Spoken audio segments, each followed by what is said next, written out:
All right, the Circle of Fifths, part 8, I think. If I don't have the parts right, then just ignore that. It'll be right on the video title. Okay, so how many are left? You know, when you start a class in, and they do this, especially in the music classes, they say look to your left, look to your right. One of those people will be gone in a couple of weeks, and that's true in the music theory classes. So the views on these videos will probably get less and less as they go on, because you know, only a few people have, you know, really want to learn it. A lot of people think they do, but anyway, let's continue on learning our roadmap to the language of music. Okay, so hopefully you understand CEG, DFA, and all that stuff. I'm going to erase so I can have some space here in the middle. Okay, now, little pop quiz. Can you write out this little graph thing here without looking at mine? Can you sit down and write out a C scale and write out the Roman numerals using the lowercase and the uppercase and the primary chords, and you can tell me that's what these represent: tonic, supertonic, mediant, submediant, and all of that, leading tone, and so forth, and that these mean major, minor, diminished. Now you don't know what major and minor diminished means yet, but you know what I'm calling it. Okay, we're about to get into what makes a major minor chord and a diminished chord. Now, I'm going to write our first key here. Oh, something else you should be able to do. Can you say the triad vocabulary? Can you, without looking at my little graph here, go CEG, DFA, EGB, FAC, GBD, ACE, BDF? Can you do that? Because that's important. You need, when you see these combinations of letters, you need it to ring a bell, and you go, oh, that's a C chord, that's an A chord, that's a G chord. When you see these letters in combination, okay? Because this is all there is, right? We'll add sharps and flats, but these letter combinations, these 7-letter combinations, are all there is. We'll build on them later. But anyway, let's get going. For the one chord, for a major chord, okay? Here's a major chord, capital M. Now, a major chord is going to sound happy. A minor chord sounds sad. Happy, sad. Hear the difference? Minor sounds sad. Major.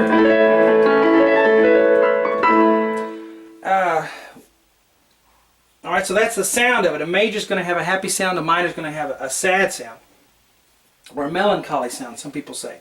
Now here's why it has here's why that sounds that way. Alright, so we take a C chord with a known major chord, and let's look at the anatomy of the major chord. You need to know this, okay? You can't just say, oh, the C chord is a major chord and not know why it's major. Come on, that's why we're doing this. Okay, now take a look at this. From the C to the E, what I'm going to do is I'm going to count every key. 1, 2, 3, 4, 5. And I'm going to put a 5 right here. Okay, now I'm going to count from E to G, and I'm going to count every key. 1, 2, 3, 4. Now when you put a chord in root position, like these are, and that's all we've done so far, so that's all you know is the root position, we can tell if it's major or minor. It's a major chord. Okay? Now, let's take a known minor chord like the D chord, and let's write that out here. So the C was major, right? Let's do the D. D, F, A. And I'm not near as neat writing when I'm standing up here, but okay. Hear the sadness of that sound? Okay, now let's count. D to F. 1, 2, 3, 4. Ah, different. 4. F to A. 1, 2, 3, 4, 5. Oh, different again. You see the distances are different. When you have a major chord, it goes, the big interval is 5 keys, and then you have 4 on top. When you do a minor chord, it's 4 and then 5. That's what makes it sound minor, is that distance between the two. I could try any one of these except the diminished. The diminished will be different. I can pick out any one, and you can tell me the distances between them. Probably, I hope you can. If we do E, what's it going to be? Is it going to be 5-4 or is it going to be 4-5? Well, E's a minor chord here, so it's going to be the 4-5. If I write, well, I already wrote E, G, B. Let me just write it right here. E to G is 1, 2, 3, 4. G to B is 1, 2, 3, 4, 5. Wow. So that's a minor. That makes it minor. Makes the sound minor. Well, the difference is where that middle note is placed. If it's placed on the lower side, see, watch this. If I do this, C, E, G, if the C is closer to the E, then it's going, or if it's higher in its raised position, it's going to sound major. But if I lower that E and let's say I put a flat on it, it's still C, E, G, then I've made that chord minor. See, when I do it this way, C, E flat, G, then it's 4 to 5, and that gives us our minor. Okay? But if I leave it major and go C, E, G, then it's 5, 4. That gives us our major sound. That's the difference between a major and a minor chord. Okay? So we could go through and put all the numbers in. In fact, that's what I want you to do. Write this out, and then I want you to do the 5 and the 4 between all of them. All of your major chords, the capital M's, should go 5, 4, and the lowercase m's should go 4, 5. It just works out that way. Now, remember, I could plug in any key, and we're going to do that later. We're going to plug in different keys and see how this major, minor, diminished thing works, but they'll all work out exactly the way the key of C is with the major and minor. There's one more to look at, the diminished chord. Okay, B, well, I already wrote it. Let's just look down here. Let's count B, D, F. 1, 2, 3, 4.